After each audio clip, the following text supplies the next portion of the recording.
Chinese embassy in the United States, they've put out a really strong statement. They said, in case of a trade war or any other type of war, we are ready to fight till the end.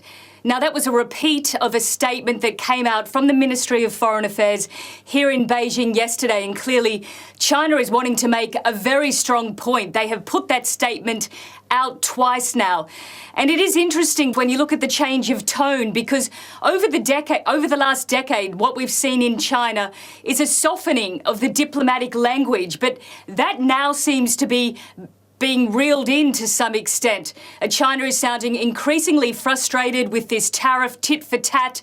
They went in swiftly and hard yesterday with their own retaliatory tariffs against the United States, and now this really strong language, striking language coming out 2 days in a row. Those of y'all who think that Donald Trump was best for the job or best suited for the job, I think y'all fail to realize a few things. With this whole trying to show strength or trying to put America first and talking about taking over Greenland and talking about taking over the Panama Canal, you know, talking about aligning himself with Putin. I'm not sure like when America decided that aligning ourselves with Vladimir Putin was the way. Because I thought that America's whole thing was that we don't work with dictators. We like peace. We like peaceful positions of power. We don't like people that's just out to try to take. So it's like Trump want to be like Putin so bad that Putin decided that he wanted to go and take Ukraine and Crimea and everything else after, and he wants to take over the whole Europe. But the thing is, now Donald Trump wants to do the same thing. So America went from being a democracy to having a dictator. This is what y'all want. Y'all decided now in 2025 that y'all wanted to have a dictator.